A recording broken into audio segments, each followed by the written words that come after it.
Bienvenue au podcast Serra. Vous êtes en compagnie de Jean-Félix. Aujourd'hui, on reçoit un invité très spécial, un guerrier de la lumière, un maître tranquille, et j'ai nommé Cristallin Toulek. Des personnes comme Cristallin, il y en a vraiment très peu, c'est-à-dire des gens qui ont une lucidité d'esprit puis une précision des mots à un tel point que ça nous fait exploser l'intellect en mille morceaux pour ensuite nous permettre de voir la vie avec un peu plus de clarté.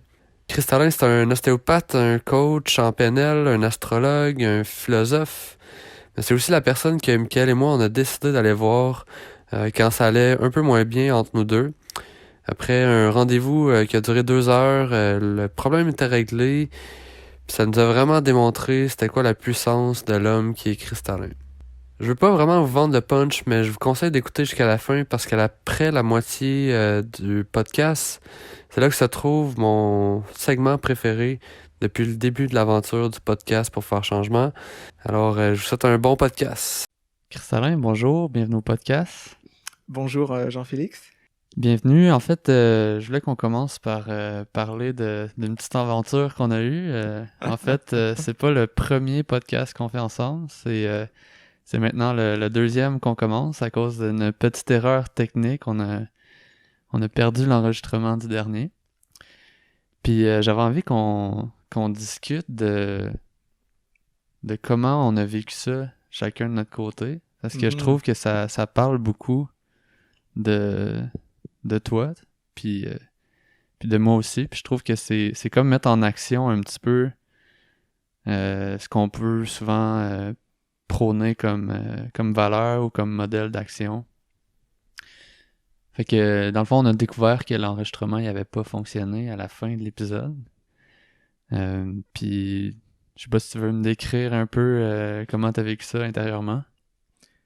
Ben, c'est vraiment intéressant parce que justement, c'est dans ces comportements ou dans des situations comme ça qui sont pas tellement bouleversantes qu'on voit un peu nos réflexes, Ouais. nos tendances de gestion et, et qu'on peut vraiment apprendre, je pense, les uns des autres, déjà soi-même. Et puis, et donc en fait, moi, quand j'ai vu que l'enregistrement a pas marché, la première des choses que j'ai manifestées, c'est ah, mais c'est pas grave, quoi. Ouais. Puis j'ai vraiment cette tendance de pas vouloir rentrer trop en contact avec ce que je vis, émotionnellement, quand c'est souffrant surtout, comme une sorte de technique un peu on pourrait dire de minimiser l'impact émotionnel qu'une situation peut avoir sur moi, là, Ouais, comme la contrôler dans un sens. dans un sens. Donc c'est comme si je m'en sépare. Et puis je pense que ce qui était vraiment intéressant, c'est que je pense avec toute la rencontre qu'on avait eue avant, la belle ambiance qui s'était créée en fait, et puis le fait qu'on se connaît quand même depuis un certain temps, qu'on a travaillé sur certains sujets sensibles, disons, je pense que vraiment je me suis senti euh,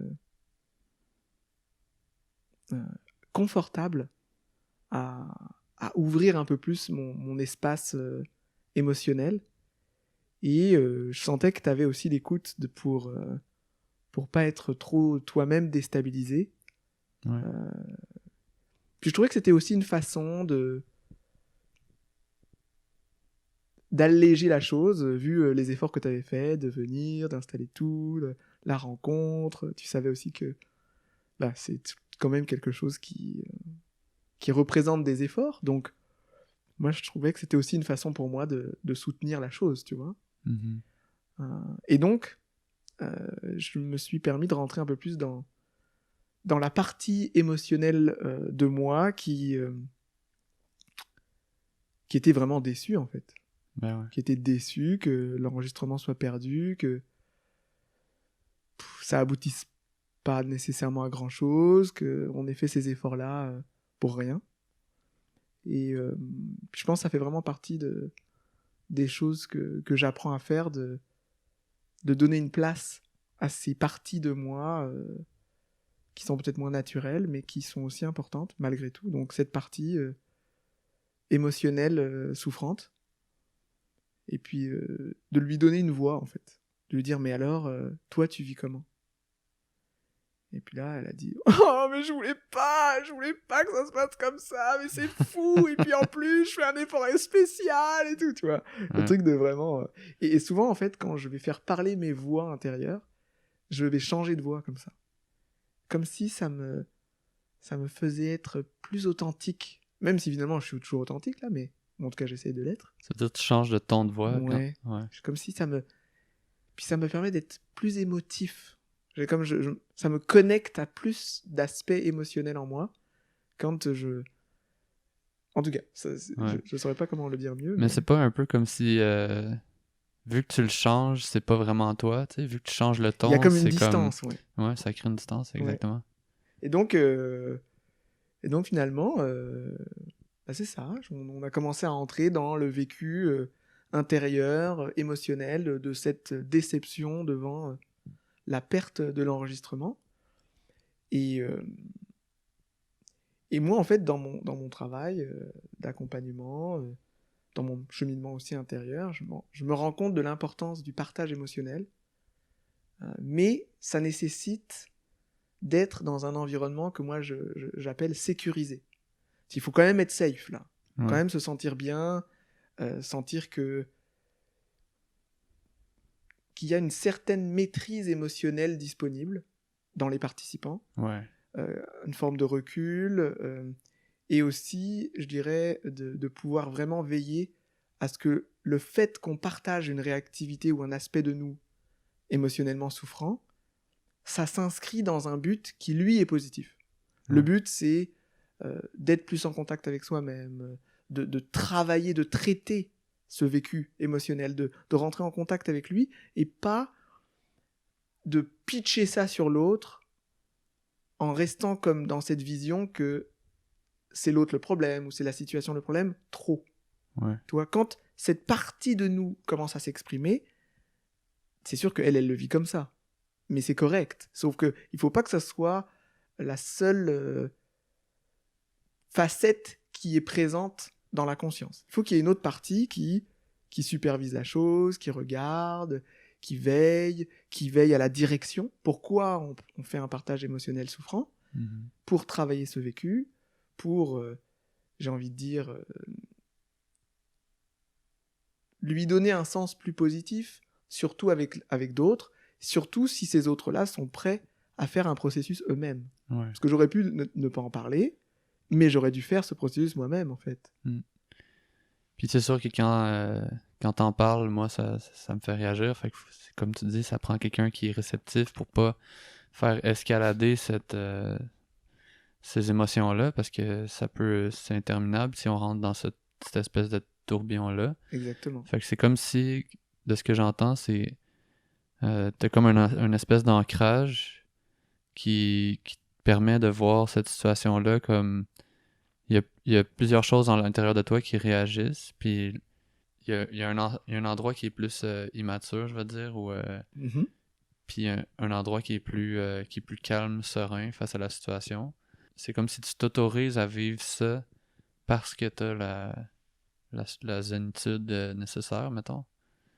Mais c'est intéressant de voir ça comme ça, parce que j'ai l'impression que des fois on croit qu'on est nos émotions, tu sais. Mais oui. Donc on s'autorise pas à les vivre ou à plonger dedans parce qu'on n'a pas de détachement face à ces émotions-là. Donc on peut avoir honte, ou ça peut être plus difficile de... On est absorbé. C'est ce phénomène d'absorption, on est pris et on croit que c'est notre réalité, c'est notre identité, c'est nous. C'est très très fort. Le moyen justement moi, le mot en fait qui résume le plus ça, pour moi, c'est la coexistence. Coexistent à l'intérieur de moi plusieurs facettes, et une facette peut être très en souffrance, et une autre facette peut être très heureuse, et une troisième facette peut veiller à ce que les deux se comprennent, par exemple. Ouais, c'est super intéressant. Puis je pense qu'il faut... tu sais, c'est comme ça dans plein de choses. Tu sais, c'est comme on disait dans l'ancien podcast qui est perdu à tout jamais. C'est bon. C'est ça, c'est qu'on a toutes les facettes à l'intérieur de nous, on a toutes ces émotions-là, puis on les a tous à des degrés différents, mais on les porte tous. Donc, si on admet ça, c'est plus facile de pas se juger, de vivre ces émotions-là. Genre. Puis je pense que c'est un peu ça que t'as fait. Tu t'es pas jugé de vivre cette émotion-là, de déception à ce moment-là. Alors que le réflexe, ça peut être facile de dire « Ben non, mais c'est correct, c'est pas grave. » Puis que moi, je le sens, tu sais, dans un sens, je l'aurais senti pareil. Ben non, comme... on était tous les deux conscients que c'était là. Ouais, c'est ça. C'est dommage, là. Ouais. On a tous les deux vécu la souffrance de... Tu sais, c'est évident qu'il y a un échec sur un plan. Ouais. Par rapport à notre intention de faire un podcast. Ouais. C'était échoué. Et ça a un impact émotionnel. Mm-hmm. La question, c'est est-ce que cet impact émotionnel, il est tellement envahissant dans notre subconscience qu'on est pris par lui et on ne peut même pas avoir un recul. Mm-hmm. Et c'est souvent ça qui arrive, on est pris. Donc on ne peut pas en parler, parce que si on en parle, mais c'est un drame. et après, il y a, est-ce que nous, on peut en parler déjà soi-même, mais est-ce que l'autre est prêt à en parler? Parce que si j'avais senti que ton système, il était trop en détresse, ben j'en aurais pas parlé. Ouais. Puis ensuite, je pense que dans les premières choses que tu as fait, c'est de voir un sens ou chercher un sens, puis pour essayer de le transformer, comment tu vivais cette émotion-là, justement. Et effectivement, le principe de partage émotionnel, surtout quand on n'est pas tout à fait habitué à le faire, c'est difficile d'être seulement dans une sorte d'écoute bienveillante, pure, tu vois. De soi-même, tu parles? De soi-même, mais dans la relation à l'autre, tu vois. Ouais. Si je t'avais dit, bah, écoute, j'ai envie de te parler de ce que je vis, et que toi, tu puisses être vraiment purement dans l'écoute, ça aurait pu être seulement ça. On n'aurait pas eu besoin nécessairement de mettre une orientation. Mais comme tu étais toi-même en train de le vivre, et que mon intention, c'était aussi de te permettre de te détendre par rapport à ça, je ne pouvais pas opter pour cette forme-là. Puisque tu étais toi-même dedans aussi. Ouais. Donc, quand l'autre n'a pas nécessairement la possibilité de rentrer dans cet espace d'écoute, parce que c'est pas nécessairement sa nature, tu sais, il est peut-être pas thérapeute naturellement, ou toi tu as ça, si tu veux, en tant que thérapeute, tu développes ça, tu travailles là-dessus. Mm-hmm. Mais là, tu étais toi-même pris dans la chose, donc c'était plus difficile, puis je savais pas jusqu'à quel point tu avais la marge. Donc, dans certains cas, on peut juste demander à l'autre un espace de partage. Un espace d'écoute, voilà, je vis une situation, ça va pas, je me sens... Et c'est une partie de soi qui parle, et ça, c'est correct. Ça aurait pu être seulement ça. Mais dans un cas où, tu vois, c'est un petit peu moins safe, parce que l'autre en face n'a pas nécessairement la marge pour être pleinement dans l'accueil, parce qu'il est lui-même impliqué, par exemple, ce qui est souvent le cas, là, souvent, ben là, il faut orienter le vécu émotionnel souffrant, et dire, derrière ce vécu émotionnel, il y a quelque chose d'intéressant à aller chercher. Et donc c'est un petit peu ça que j'ai utilisé. Je me suis dit, mais ok, je vis cette souffrance, oui, je suis déçu, mais est-ce que ça pourrait m'être utile à quelque chose? Est-ce que j'ai un intérêt là-dedans? Est-ce que je peux utiliser ce vécu pour me connaître davantage, pour peut-être découvrir une facette de moi que je ne connaissais pas et tout ça? Et donc c'est un peu cette voie-là que j'ai choisie, qui est plus safe, et qui m'a fait identifier des aspects de moi-même, de résistance que j'avais par rapport à ce podcast. Et finalement, c'est devenu une aventure, en fait, pour moi, de découvrir qu'est-ce qu'il y avait derrière ça, finalement, en moi-même. Puis, dans le fond, ta vie, c'est ça, constamment, j'ai l'impression. J'aime bien, ouais. de jouer avec ce que les événements te font ressentir, puis apprendre chaque obstacle comme un défi. Moi, en fait, ça me met en contact avec la magie, en fait, de la vie. Je sens que quand je fais ce processus et que je découvre, en fait, qu'il y avait une opportunité qui était là, il y avait un sens, il y avait quelque chose j'ai envie de dire, de transcendant, c'est-à-dire qui dépasse l'apparence de la réalité. Mm-hmm. En apparence, c'était un échec par rapport au podcast, et en réalité, il y avait un cadeau qui était là, de prendre conscience de, finalement, mais est-ce que j'étais bien placé par rapport à cette expérience? Est-ce que j'étais dans qui je suis vraiment? Est-ce que j'étais vraiment dans un alignement intérieur par rapport à ça, pour me rendre compte que non, il y avait des bouts qui étaient pas vraiment en harmonie, et de trouver ce que c'était, et puis de me rendre compte, ben oui, c'était par rapport à mon intentionnalité, etc.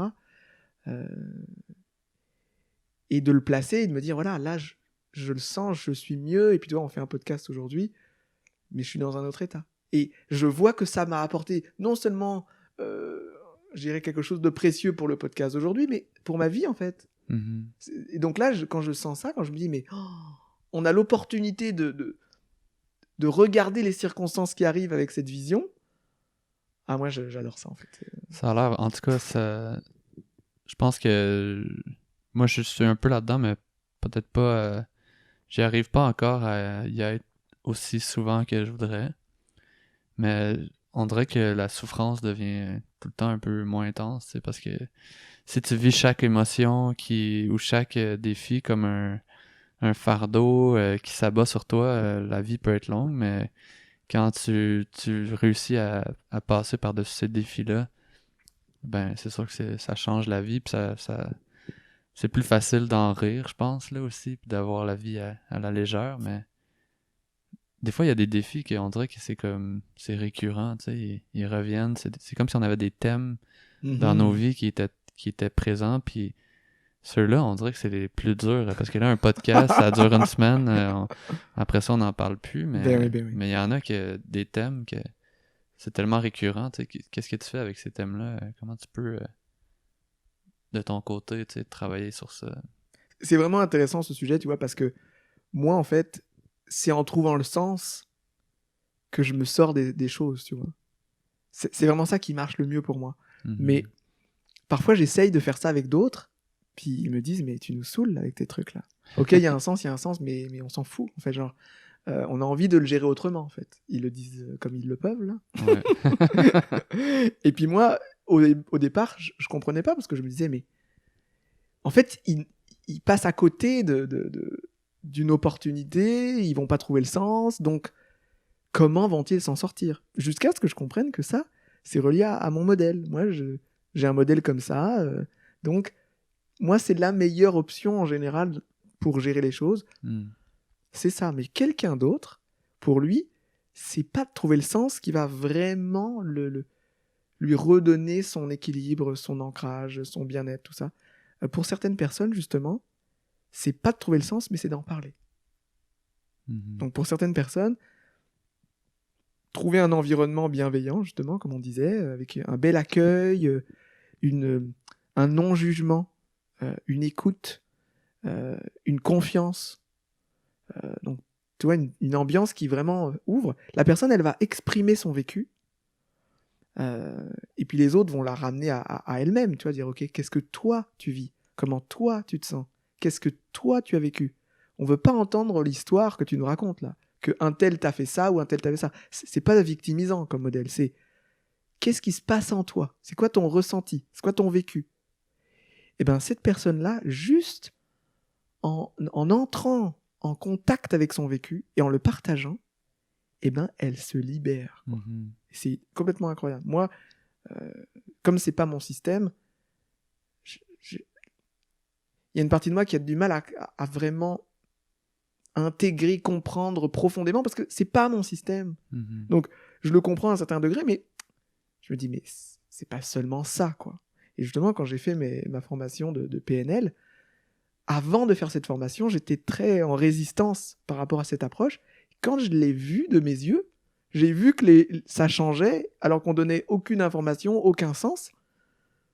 Je disais, mais attends, mais c'est fou. Et moi-même, ça le faisait en moi aussi. Ouais, ça marche un peu. Oui, ça marchait sur des choses. Je me disais, mais il y avait une technique en particulier, là vraiment, ça m'a halluciné. C'était des phrases. Donc, tu avais comme une douzaine de phrases, absolument, complètement génériques, là. Et donc, la technique, c'était le thérapeute. Il était là avec une bienveillance, une écoute.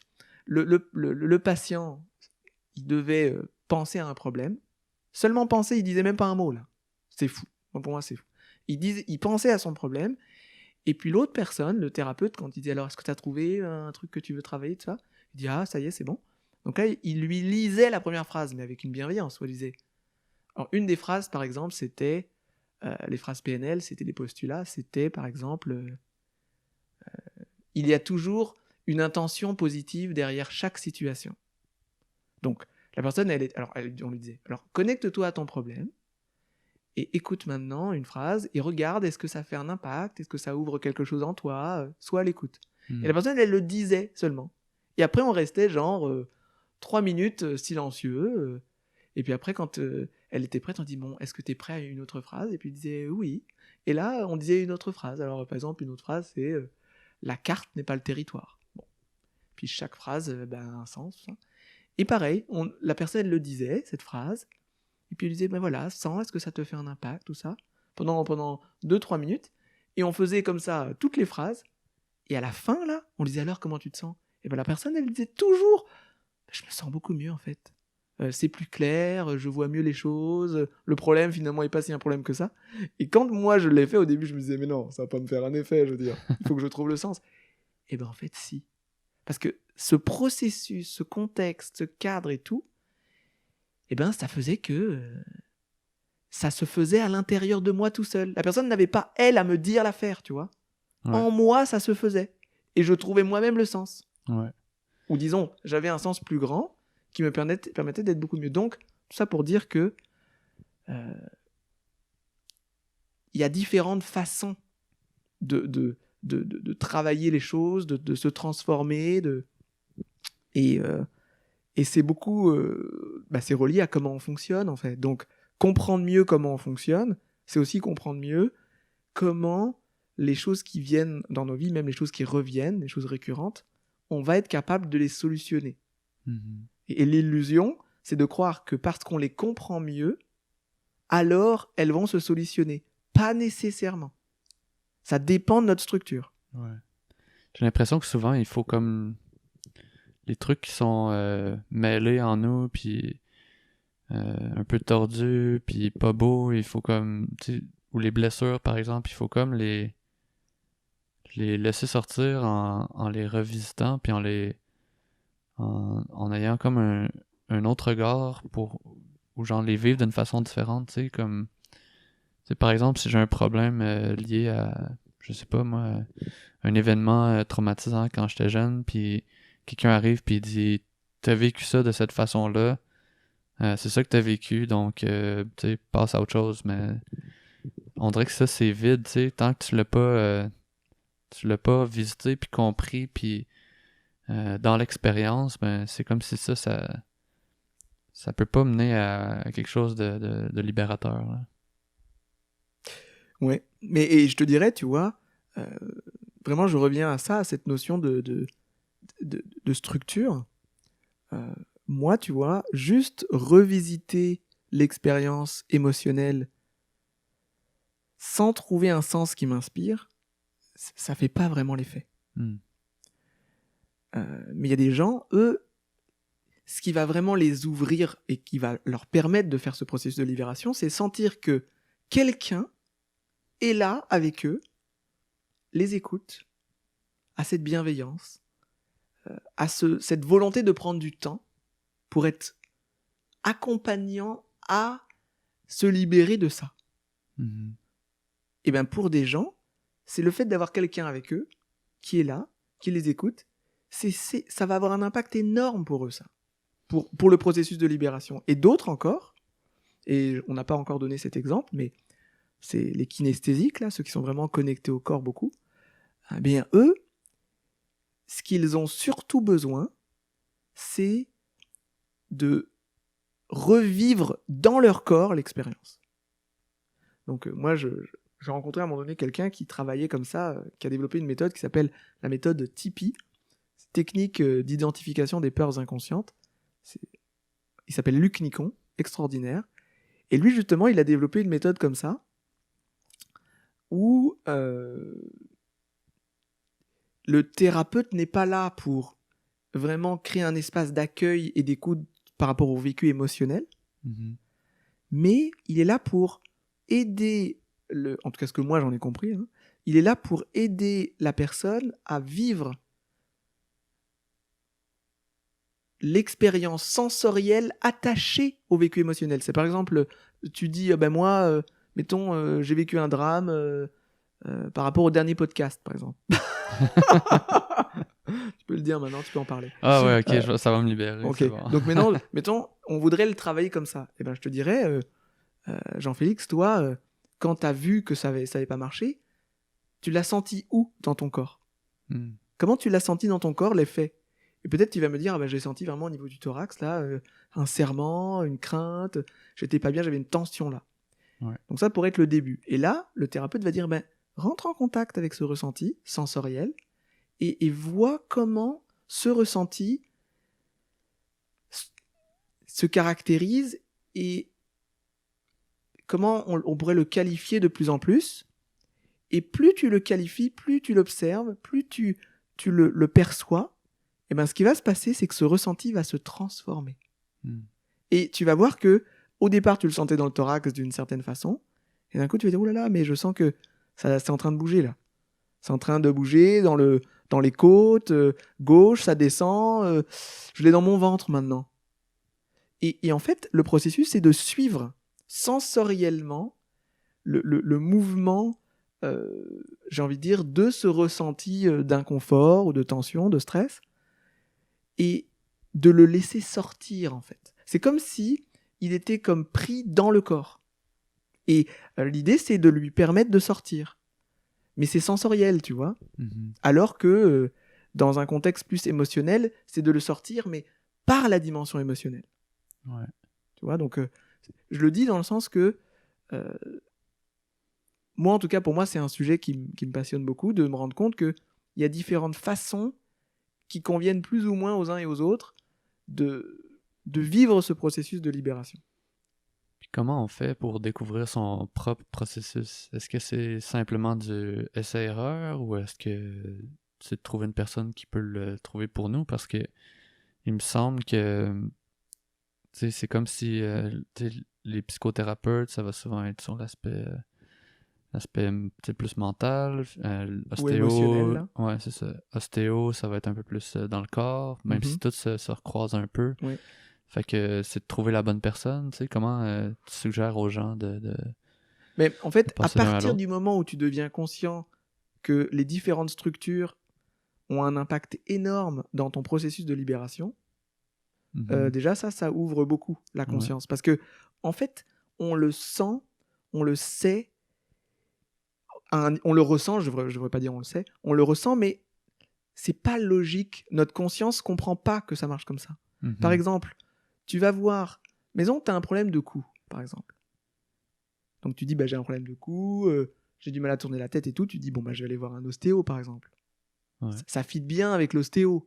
Alors que tu as un problème un peu mettons, tu dis, je dors pas très bien, je sens que je suis très fatigué.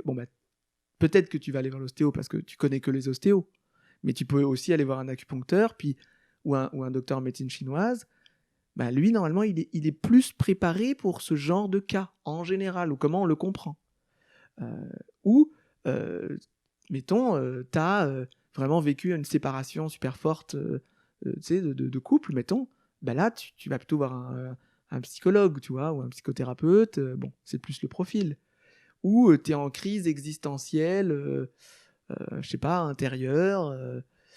Puis, là, c'est plus, tu vois, une personne peut-être qui travaille plutôt dans le domaine de la spiritualité ou de la philosophie, tu vois. Ouais. Bon. Ça, c'est les apparences. Ouais, c'est ça, c'est le premier. C'est ça à quoi on est habitué. Exactement. Le point, c'est qu'en réalité, oui, il y a une forme de logique, et oui, il y a des bonnes chances que ça aide quand même gros, mais si en plus on utilise la structure de ton système, là, ça peut faire une grosse différence. Par exemple, tu as un problème de cou, mais en réalité, tu fonctionnes beaucoup avec le sens, et là, va plutôt voir quelqu'un qui travaille sur la signification des choses, les symboles, le sens. C'est beaucoup plus performant d'aller voir quelqu'un comme ça parce qu'il va te dire « Ah, mais regarde ton cou, une problématique d'orientation, là. T'es pogné, tu sais pas si tu dois aller à droite ou aller à gauche, ça te met trop en tension, hop, ça a un impact au niveau de ton cou. C'est des gens qui travaillent beaucoup en psychosomatique, tu vois. Ouais. Et la personne, elle va guérir très rapidement avec cette méthode-là. Moi, je sais que quand je me suis beaucoup intéressé à la psychosomatique, j'avais des patients, ils pouvaient guérir, mais en une séance, de choses costauds, tu vois, juste en leur donnant le sens. Oui, mais c'est leur structure. Ouais. Ça m'a pris des années à comprendre ça. Je me disais, ah non, c'est parce que je suis super bon et tout. Pas du tout. C'est parce que je leur ai donné l'information dont ils avaient besoin par rapport à leur structure. Et c'est pour ça qu'il y avait des personnes, j'essayais de tous les côtés de leur dire le sens de leur affaire, et puis ça rentrait pas du tout, là. Ouais. Je me rappelle un patient comme ça qui était venu en coaching, et puis qui...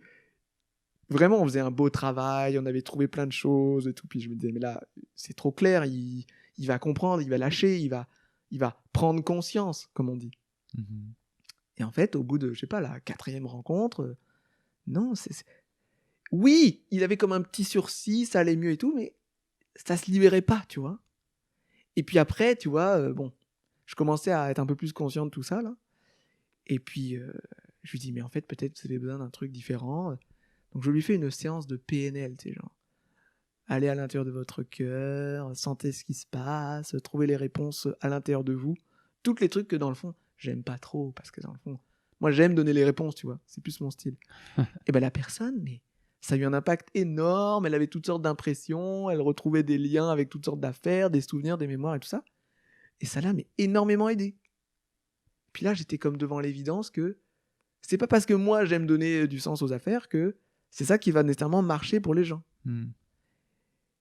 Et ben je te dis, c'est beaucoup au niveau de la conscience. Dès qu'on comprend ça et qu'on accepte ça, que même si la personne elle vient pour un problème de cou et que nous on est un ostéo, c'est pas nécessairement le meilleur fit là. Nécessairement. Ça se peut que oui. Mais pas nécessairement. Et ben moi je te dis, juste de le conscientiser, c'est gros. Après tu vas me dire oui, mais est-ce qu'on peut pas savoir un peu mieux si ça? Bon, oui. Bien sûr qu'on peut apprendre un peu plus notre profil. Il peut y avoir des outils justement, de modèles de personnalité qui peuvent nous aider à identifier ça, ou par l'expérience de notre vie. On se rend compte, est-ce qu'on est plutôt une personne vraiment qui vit les choses très émotionnellement, qui a besoin de le partager, ou on est plutôt une personne qui cherche le sens tout le temps, qui lit, qui se questionne, ou quoi, ou est-ce qu'on est plutôt une personne intuitive, dans l'action, qui se questionne pas tant que ça, mais qui sait où il doit aller, et puis il y va. Et puis lui, il faut lui parler de ressenti, de projet, de perspective, d'étape. C'est dans le fond, quand on commence à se questionner un peu, ça va, là, on le trouve là. Pas très très difficile à trouver. C'est surtout déjà de savoir que c'est important aussi. Ça vraiment, je dirais que c'est surtout ça le grand switch là. De se dire, ah ok, c'est pas seulement la technique qui compte, c'est aussi de quoi j'ai besoin à un niveau plus profond. Qu'est-ce qui va m'ouvrir intérieurement? Ouais, c'est important pour soit un thérapeute ou un individu, Oui.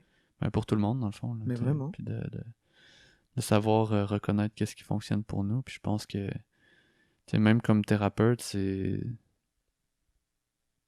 quelque chose dont moi j'ai comme une lointaine conscience par rapport à ça, mais comme tu dis, je pense que souvent je suis encore dans pour moi le sens, c'est aussi quelque chose qui est important, puis c'est souvent quelque chose que je vais parler aux gens.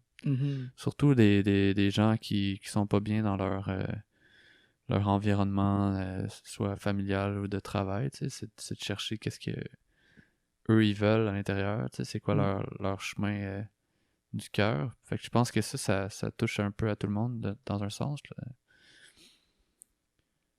Puis ensuite, c'est ça, moi j'avais envie de parler aussi de ensuite l'aspect de comment moi j'avais vécu, si on revient à qu'est-ce qu'on parlait au départ, puis ça va recouper avec qu'est-ce qu'on vient de dire. Puis peut-être que je vais apprendre à mieux me connaître dans tout ça aussi. Ce serait le but. Moi c'est drôle parce que j'avais quand même un bon feeling. Je sais pas pourquoi il y a une partie de moi qui se doutait que ça que ça arriverait. Ben, en tout cas, je sais pourquoi. C'est parce qu'au début, il y avait comme des signaux dans mon ordinateur qu'il y a quelque chose qui allait pas, mais je l'ai un peu Comme minimisé. occulté. Ouais, ça, j'en ai fait fi. Puis ensuite, quand c'est arrivé, c'est comme le premier feeling que j'ai eu, c'est ah, je savais. Tu sais. Puis on dirait que vu que je le savais à quelque part à l'intérieur de moi, ça m'a moins atteint sur le coup. Tu sais, j'étais comme ah, tu sais, c'est pas grave, tu sais, c'est arrivé. Mais après, j'ai comme fait ah oui, mais je suis pas tout seul, là, tu sais, j'ai une autre personne qui va vivre ses émotions Ouais, ouais. à elle par rapport à ça. Donc là, c'est là que j'ai un peu commencé à sentir de la culpabilité par rapport à cette... Comme à l'impact que ça allait créer chez l'autre. Ouais, Plus. c'est ça, tu sais. Puis ça, c'était l'émotion qui était le plus présente. Puis là, j'étais comme, ah, c'est pas sûr que ça me tente de dealer avec ça. Puis vu que ça m'appartient, ben, tu sais, je peux le garder pour moi, puis c'est correct, tu sais. Ouais. Mais ensuite, j'ai vu ta déception, puis j'ai fait, ah ouais, c'est vrai que, tu sais, on avait quand même une bonne lancée, puis, tu sais, les discussions avec toi, je les trouve toujours super intéressantes. Fait que là, j'étais comme, ah, j'aurais aimé ça, partager ça. Ouais. Fait que ça, c'était une émotion que finalement, je me suis mis à partager avec toi. Mhm.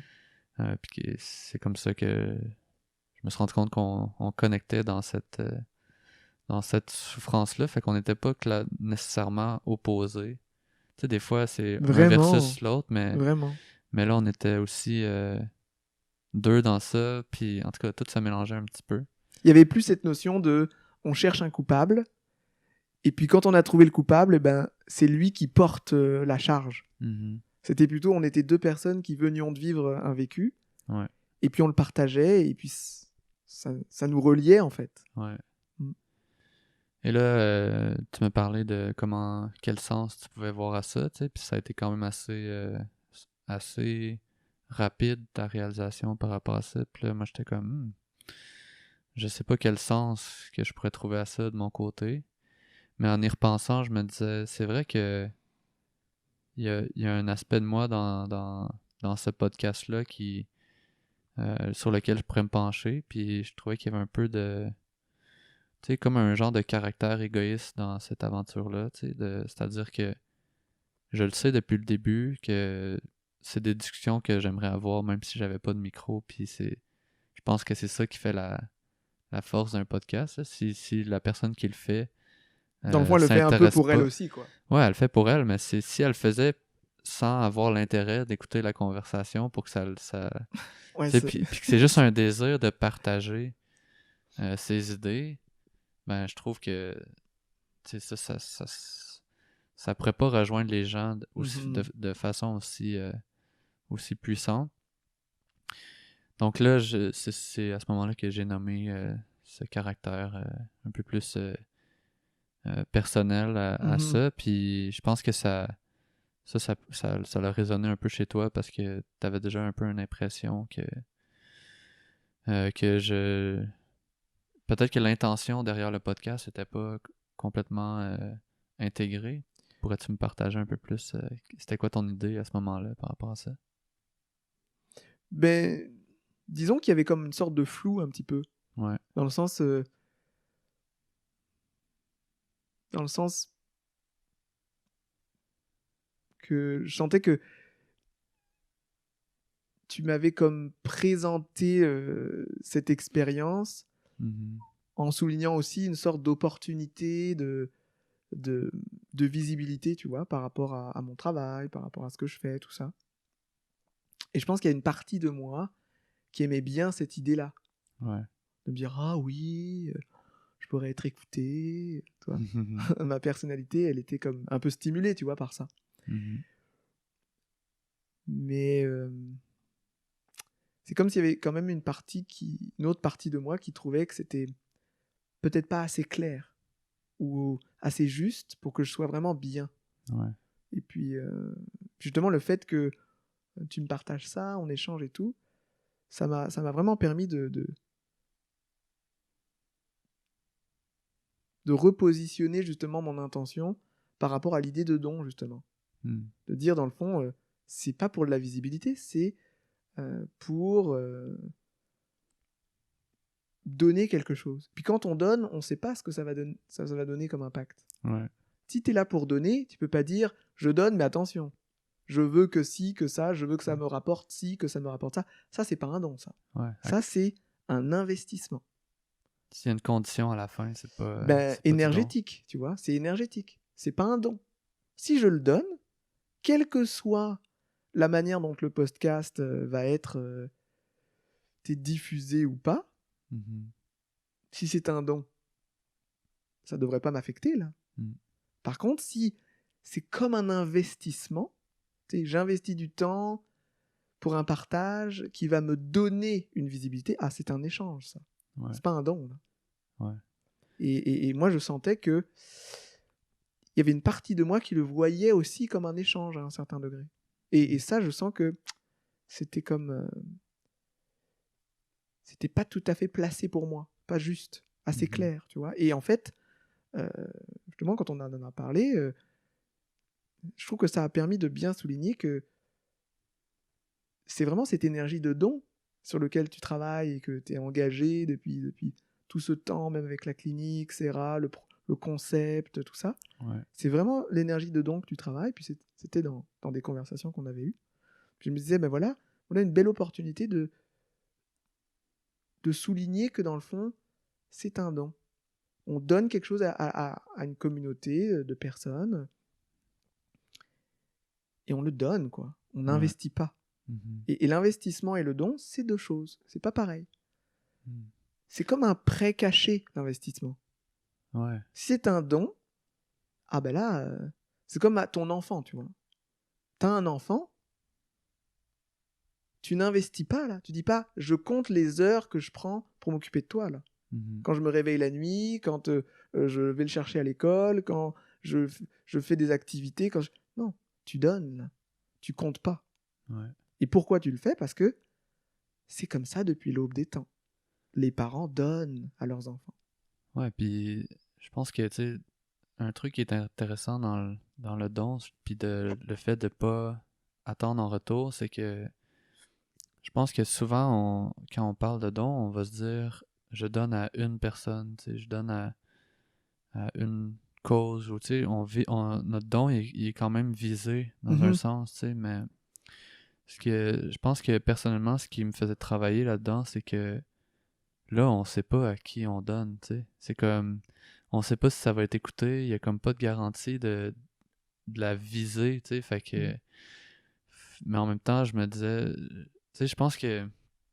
Ah ouais, c'est ça. C'est que moi, j'ai une facilité à donner, mais j'ai plus de difficulté à demander, ok? Fait que quand je demande, par exemple, veux-tu participer au podcast, ben c'est plus facile pour moi s'il y a un aspect d'échange, parce que ça implique pas de demander simplement, tu sais. Fait que ça, je trouve que c'est deux aspects qui sont à travailler, puis moi puis Mickaël, on en parle quand même souvent, Puis justement, qui sont mélangés. ce qu'on avait fait, c'est qu'on avait reformulé la chose. Ouais. Et on avait souligné que dans le fond, tu donnes l'opportunité à quelqu'un de donner à d'autres. C'est ça. Et c'est un don, ça.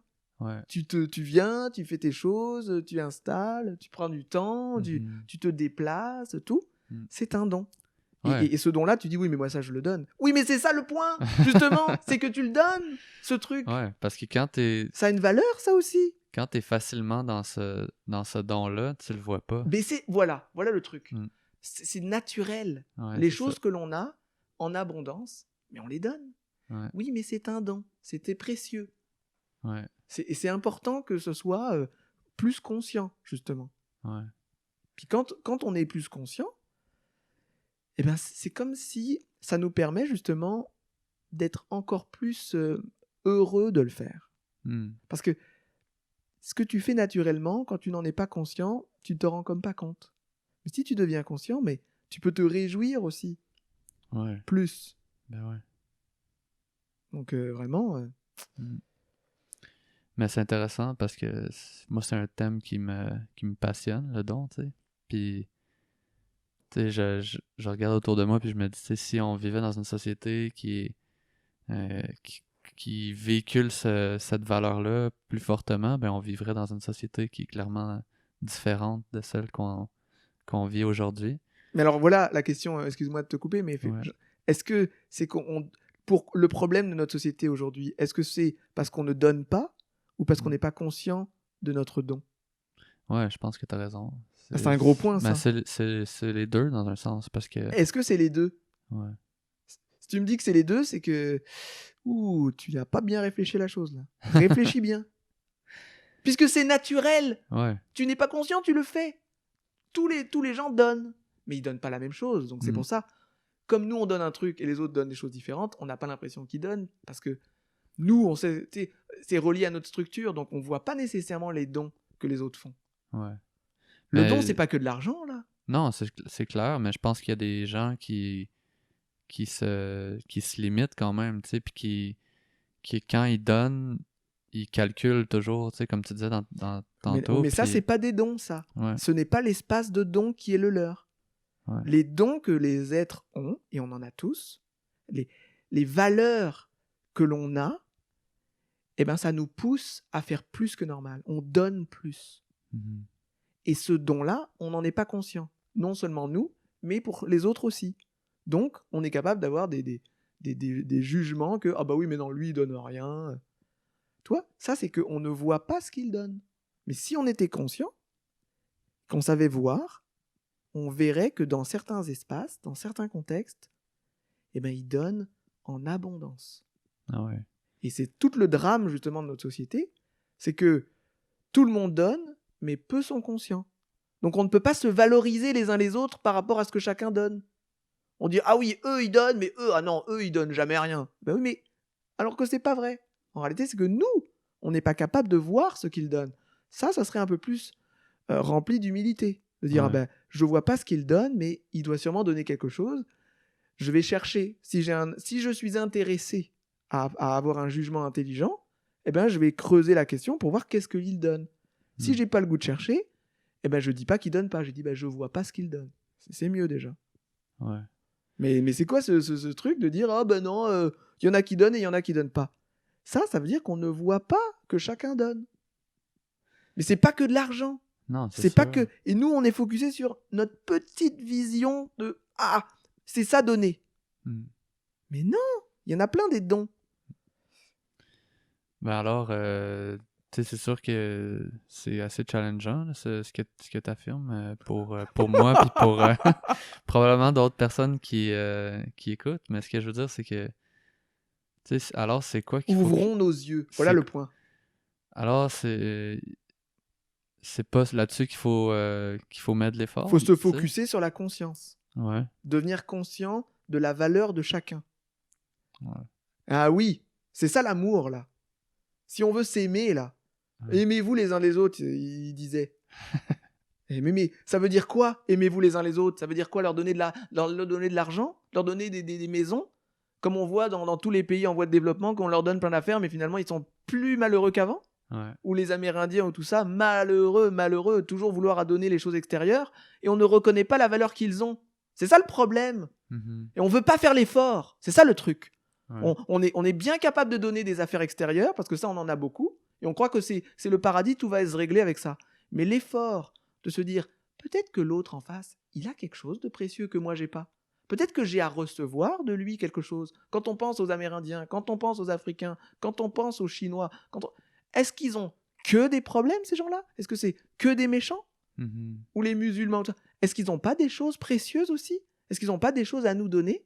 Est-ce Ouais. qu'on ne doit pas former une grande famille humaine où chacun a une valeur? Ah non, c'est seulement nous.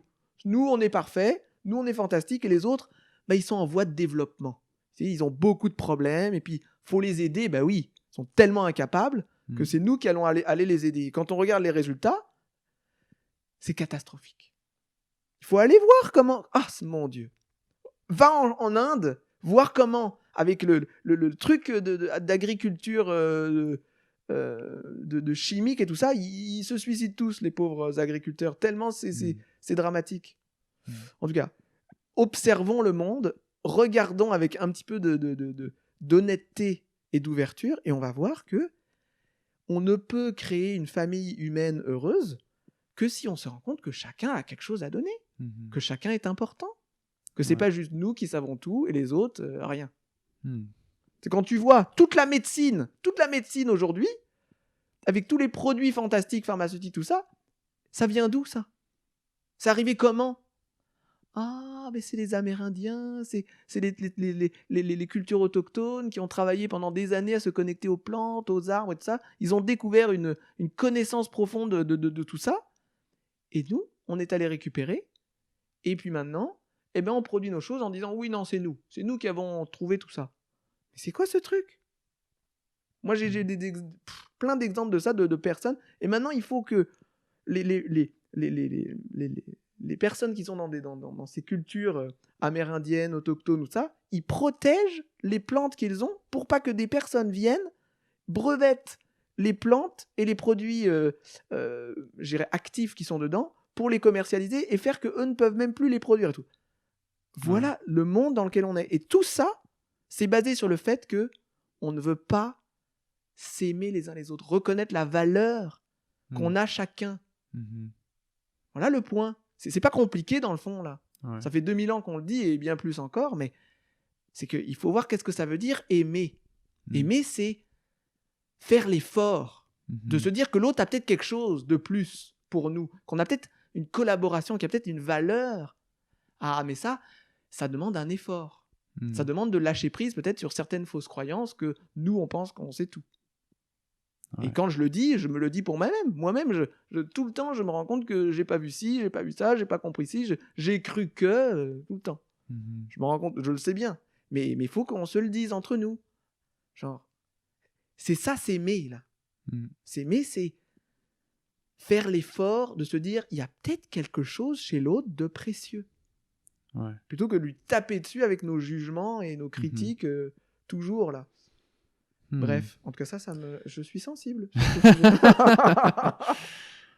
Ben, c'est ça. C'est que, tu sais, on dirait que je sens que qu'est-ce que tu dis, c'est sur un niveau quand même assez élevé.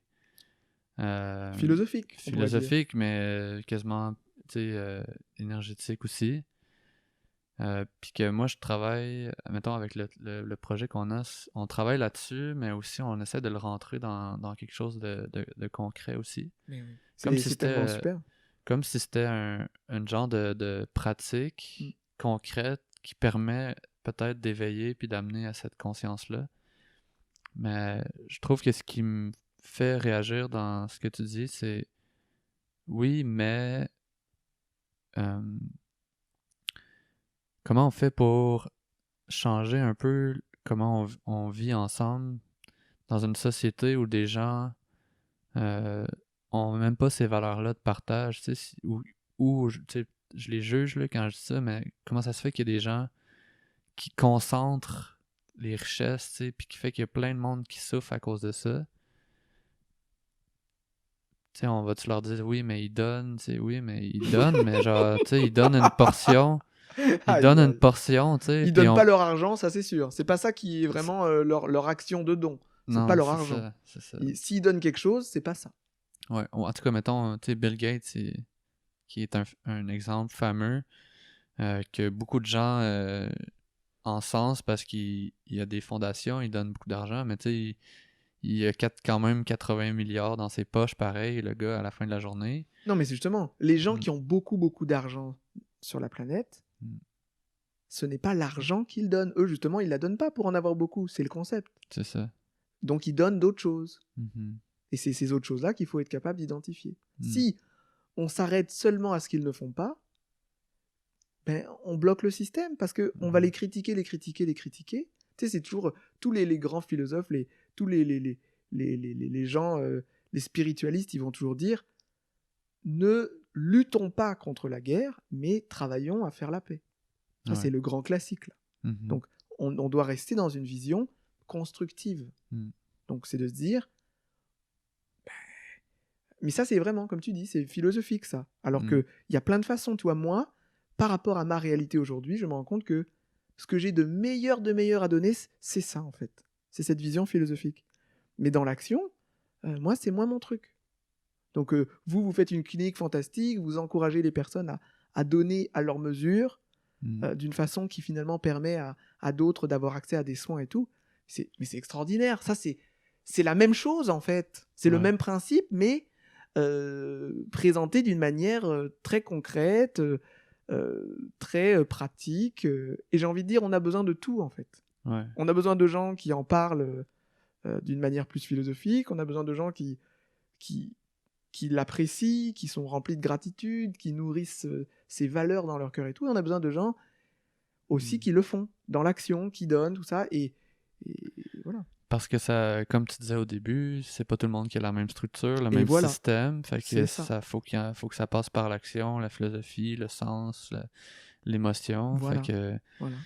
je pense que nous, comme on peut, on essaye de le vivre aussi, là, ce don-là, puis on essaye de le comprendre, puis on essaye de le véhiculer, de l'intégrer, de l'incarner, tu sais, puis je trouve ça intéressant qu'on en parle aujourd'hui parce que justement, ça prouve à quel point quand on veut amener quelque chose dans le monde, il faut l'amener avec toutes ses cellules, genre, tu sais, il faut l'amener avec ok, ben, l'aspect mental, émotif, l'aspect philosophique, l'aspect, tu sais. Puis d'avoir, tu sais, mettons que nous, on est une entreprise, ben, ça prend des gens qui véhiculent ça à leur manière. Fait que si on est un groupe de personnes qui incarnent ça, ben, on va tout l'incarner à notre manière. Fait qu'on va être capable de représenter plus la sphère de qu'est-ce qui est possible. Tout à fait. Et en même temps, justement, moi j'aime bien quand tu dis on doit le faire avec tout notre être, et en acceptant aussi qu'on est limité avec notre structure, justement. Ouais. Et ça, je pense que c'est vraiment un gros point. Pour moi, qui était... moi, tu vois, j'avais la croyance que parce que je vais dire telle ou telle chose, ça y est, tout va être réglé. Mais pas du tout. Mais c'est ça que moi, je peux donner. Et je dois accepter que c'est absolument pas suffisant, que ça prend plein d'autres personnes qui donnent plein d'autres choses pour que finalement, ben, on réussisse à avoir vraiment ce sentiment de famille, tu vois. Ouais. Mais il faut que je sois en paix avec le fait que je peux pas tout faire, que je fais juste ma part. Ouais. Mais par contre, que je la fais vraiment, que ça me parle. Et pour moi, j'ai l'impression que c'est un peu ça aussi votre projet. C'est que vous le donnez comme vous êtes, de tout votre être, et c'est limité, et c'est parfait comme ça. Ça va rejoindre certaines personnes, ça va permettre certaines choses, et j'ai envie de dire, c'est correct. Parce que en même temps, ça ne nous empêche pas de se parler, d'être connecté à d'autres qui donnent encore d'autres choses, et d'autres, et d'autres, et d'autres, puis peut-être finalement, disons, de personnes conscientes qui veulent consciemment donner. Parce que tout le monde donne, mais on n'est pas tous conscients que on donne et qu'on veut donner, tu vois. C'est là qu'il y a peut-être un aspect à travailler.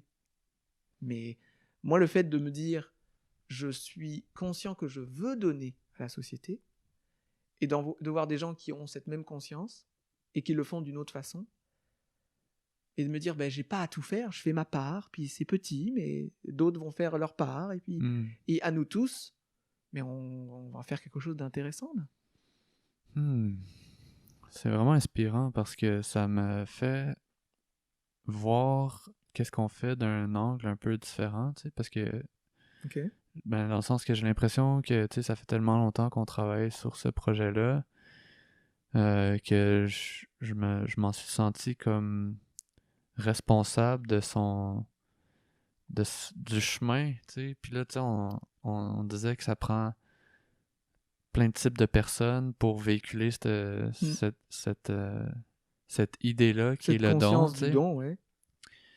Ben moi, comme tu dis, tu sais, j'amène ce que j'ai, fait que là, ça crée une partie de l'impulsion vers cette idée-là. Ouais. Puis là, les autres qui se joignent, puis en même temps, les gens qui nous supportent, tu sais, ben, tu sais, c'est comme si ça me fait un peu prendre conscience que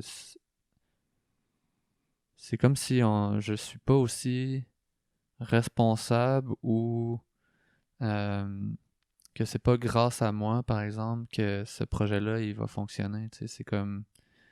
Tu sais, je pense que je l'ai déjà souvent senti, tu sais, que ce que ça prenait, c'était que les gens élèvent cette idée-là pour qu'elle fonctionne, tu sais. Donc, si ça fonctionne pas, c'est que soit c'était pas le moment, c'était pas... Tu sais, c'était pas... Mais c'est que ça va fonctionner, et ça fonctionne parce que ça fonctionne pour toi. Ouais. Tu portes la partie qui Mhm. fonctionne. Mhm. Mais dans le sens, ça va arriver à un niveau Mm. où ce truc-là, il vit tout seul parce ça. qu'il y a plein de gens qui sont connectés à ce truc-là. Mm. Puis que éventuellement, pouf, tu sais, Et, ça s'élève. et j'aime Puis bien quand tu dis ce processus de, de développement, de rayonnement, ça va atteindre le seuil qui fit avec la société dans laquelle ce concept Mhm. est présenté. ouais, fait que là, c'est comme si, tu sais, je t'écoute en parler, puis moi-même qui est dans ça, le don, tu sais, j'en ai pas souvent entendu parler de cette façon-là. Ouais. Ça veut dire qu'il y a du chemin à faire en temps, là, pareil. Mais Ouais. comme je te disais, le don, c'est l'amour, en fait. Mhm. Ça veut dire, l'amour, on le sait, c'est dur, là, à développer. Ça prend du temps, là. Ouais, ça fait 2000 ans qu'on en parle. Mais... Genre, et plus. Genre, depuis toujours. Ouais. C'est juste que c'est long, là, à ce Mm. qu'on se dise, ah, c'est important, l'amour, en fait. Ah, c'est le don. Ah, le don, ah oui, c'est la base de la vie. Ben oui, les parents, ils donnent. Mm. Ah oui, c'est important, quand même. Ben oui. Et puis, ça Mm. prend du temps, et puis, on va en Mm. parler de plus en plus, puis... Ouais. J'avais lu un livre de sociologie quand je lisais un peu plus là-dessus, puis ça disait que, tu sais, un des exemples les plus flagrants de ça, c'est que quand on est en amour, puis qu'on est dans une relation, on arrête de compter, tu sais. Puis Waouh. quand la relation s'éteint, puis que là, le divorce et les conflits arrivent, on se met à diviser, ok, ça c'est à moi, toi tu prends la maison, moi je prends les meubles, tu sais, c'est comme si l'amour s'éteint, alors qu'il y a des gens qui continuent de s'aimer même s'ils sont pas ensemble, puis là c'est plus facile dans ce temps-là. Fait que tu sais, c'est comme, je trouve que ça illustre bien qu'est-ce que tu veux dire par le don, c'est l'amour dans un sens, c'est, puis après, tu sais, on donne plus facilement des choses avec lesquelles on connecte, dans ce dans quoi on se reconnaît, tu sais, les gens qui ont, par exemple, vécu, je sais pas moi, Une de maladie l'alcoolisme, tu ou sais, des problèmes. ouais, ça, tu sais, ils vont donner à une cause Ben qui est oui. reliée à ça. Puis après, je pense qu'il faut réussir à... Puis justement, Ouais. excuse-moi. Non, mais j'ai envie de rebondir sur ce que tu Ouais, dis parce vas-y, que vas-y. c'est hyper important Ouais, de valoriser le fait que c'est correct de donner à ce qui nous parle. ouais. Et en même temps qu'on donne pour des choses qui nous inspirent, qui nous parlent, en même temps on est connecté à l'idée de don. Et là, on est tous reliés là. Mhm. Donc on peut tous se relier à l'idée de don Ouais. philosophiquement, mais personnellement, c'est bien de respecter ce qui nous parle nous. Mhm. Et on peut être dans cette coexistence de je donne sur des choses qui me parlent, mais je suis connecté à l'idée de don avec tous les êtres. Mhm. Tu vois, on fait coexister cette dimension plus universelle qui est en nous, Ouais. et en même temps une dimension plus humaine, spécifique, avec une structure de personnalité, avec une façon de faire, avec des valeurs particulières. Mhm. Et il faut qu'elles coexistent, ces deux parties en soi. Mhm. Ça me fait réfléchir, puis ça me fait penser à un genre d'image que j'avais déjà exprimée dans le passé, c'est que quand on donne, c'est comme si on entame une espèce de cycle, tu sais. On donne, puis là, il y a quelqu'un qui reçoit. C'est dans une direction, mais après ça, cette personne-là, elle la donne.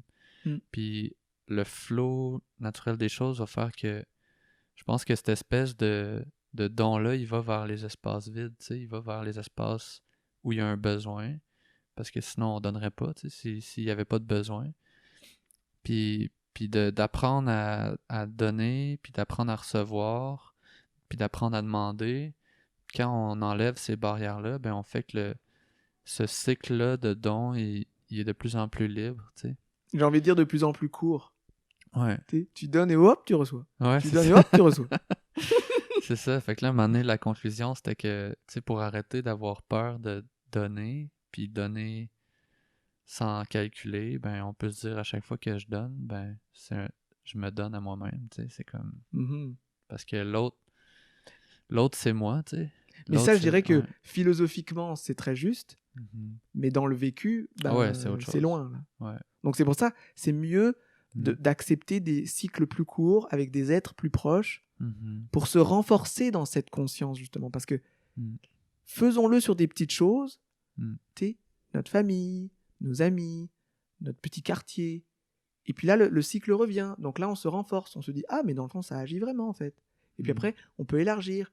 Même la ville, on fait un projet. Puis hop, bah, ça nous revient. On se dit, ah, bah alors dans le fond, c'est pas si pire finalement. Ok, ça marche ce truc. C'est réel. C'est ça, bâtir notre foi. Que c'est réel. Que l'amour, eh ben, génère et nous revient.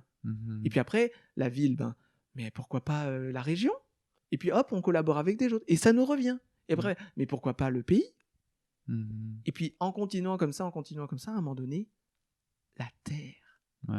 On devient capable de sentir que ça nous revient. Mais bon, ça c'est genre, faut avoir de l'amour là, c'est costaud là. Il faut avoir un gros projet. Ouais, c'est gros. Mais ça arrive. Tu sais, quand tu vois la petite jeune là. Greta. Ouais, Greta. Elle donne et puis ça lui revient. Mais bon. Mais faut faire attention parce que, tu sais, je pense que c'est quelqu'un qui entend ça puis qui dit « Ok, je vais me mettre à donner » puis là, le lendemain, je retrouve sans rien. Puis c'est comme... Mais c'est que ça veut dire, comme on disait tantôt, c'est qu'il faut y a donner eu, la bonne il y a eu, chose. Là. Ouais, puis il y a eu une attente, tu sais. Puis moi, vraiment, j'aime bien souligner que tu donnes ce que tu as en abondance. Tu ne donnes pas ce que tu n'as que pas, là, que tu as très peu. C'est pas l'idée de tout donner et de ne plus avoir rien et de dire non, mais ça va me revenir. Attends. Peut-être que là, t'as pas trop compris. Là. Tu t'es pas écouté dans tu ce dois don-là. donner parce que tu en as en abondance. Si, tu sais, c'est comme ça serait. Imagine un parent qui a un enfant et il donne toute l'énergie qu'ils ont. Ils vont mourir. Et puis l'enfant aussi, finalement. Ils doivent donner parce qu'ils ont en abondance de ce qu'ils donnent. Donc, donne ce que tu as en abondance. C'est pas donne ce que tu as tout court. C'est donne ce que tu as en abondance. Parce que si tu donnes tout ce que tu as, ben c'est un sacrifice qui est pas tellement payant là. Ouais, c'est risqué aussi. Genre. C'est ça, là, ça nous amènerait dans un grand sujet passionnant sur l'amour, le sacrifice. Et quand on parle de sacrifice, est-ce que c'est de tout donner dans le plan physique ou c'est de tout donner dans la conscience du don? Est-ce que c'est la conscience du don ou c'est ce qu'on offre physiquement?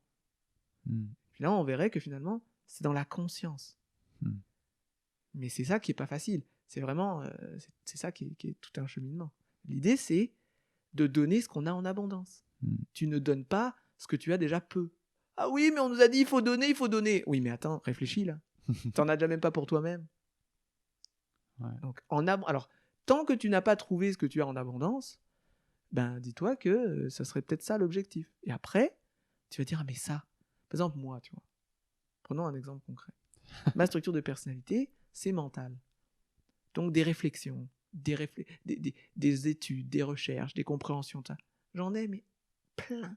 J'en ai en abondance. Donc tu me dirais, Christiana, est-ce que tu n'aurais pas un truc sur les dynamiques de couple? Mais oui, j'ai ça. Est-ce que tu n'aurais pas un truc sur, je sais pas moi, les plantes, les arbres, ça? Ah ben oui, justement, j'ai toujours de plein d'affaires.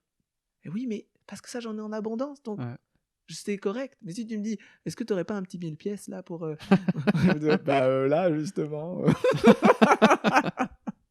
Tu vois, ou si tu me demandes de passer des heures dans une soirée ou dans des rencontres, c'est moins mon style, tu vois. Je vais dire, ah non, c'est trop, non, c'est pas mon style, je suis moins là-dedans, tout ça. Mais c'est pas que je veux pas donner, c'est que je donne ce que je peux donner. En abondance, là, tu vois. Donc, tu me demandes de parler pendant 1 heure ou 2, ça, je vais te dire, ça, c'est bon, là. J'en ai, là. Parfait. En tout cas, si l'enregistrement a fonctionné... on va bien voir. En tout cas, pour vrai, je pense que c'est un épisode que je vais réécouter vraiment souvent, puis je suis content qu'on l'ait enregistré de façon encore une fois quasiment égoïste, mais je pense que ça va illuminer d'autres personnes sur un... Tu sais, c'est un peu moins mainstream, un peu comme le don, tu sais, mais tu sais, il y a beaucoup de bruit ambiant quand on parle de spiritualité, mais c'est vraiment un sujet peu je trouve exploré. Que c'est un sujet fondamental et vraiment, j'étais vraiment profondément touché quand j'ai entendu parler de votre projet. Parce que je me dis, waouh, eux, ils ont de la niaque, quoi. Ils ont du courage. Ils veulent s'attaquer à ça. le don. Ouais. Puis ça, c'est un morceau, vraiment, moi je me suis dit, waouh, ils sont courageux, quoi. Donc vraiment, Ouais, moi je dis toujours que je suis courageux et naïf. mais c'est ce que ça prend. C'est Ouais. ce que ça prend au départ, tu vois. Ouais, Après, ouais. il faut que tu sois courageux et conscient. Ouais. C'est-à-dire, oui, maintenant je me rends compte à quel point c'était énorme ce que j'ai commencé. Je continue. Ouais, Tu m'acharne, continues. puis Et puis tu le fais avec peut-être plus de sagesse, ouais. plus de compréhension, de soutien aussi de ça, mais tu continues. Moi, ça, je trouve c'est fabuleux et vraiment, je suis heureux de pouvoir contribuer à ma petite manière à soutenir cette vision du don. Ah ouais, c'est bravo, vraiment bravo. Ben, merci en tout cas, puis tu contribues beaucoup au fait qu'on continue. Bah, Puis, si ça peut aider, puis tu merveilleux. nous illumines dans une bonne direction. Fait que merci beaucoup pour cette discussion. Avec grande joie, Jean-Félix, avec grande joie. J'espère vraiment que vous avez apprécié ce podcast autant que moi. Si vous êtes rendu jusqu'à la fin, j'imagine que vous avez le cerveau en compote. Il y avait beaucoup de sagesse puis de concepts assez, parfois quand même assez mentaux dans ce podcast-ci. Alors, si vous avez apprécié, vous pouvez nous envoyer un petit message en commentaire, soit sur YouTube ou sur Facebook. Ensuite, pour contacter Cristallin, on va mettre dans les commentaires et dans notre groupe Facebook les liens qui vous permettent d'entrer en contact avec Cristallin. Alors, je vous remercie d'avoir écouté le podcast, puis on se dit à la semaine prochaine.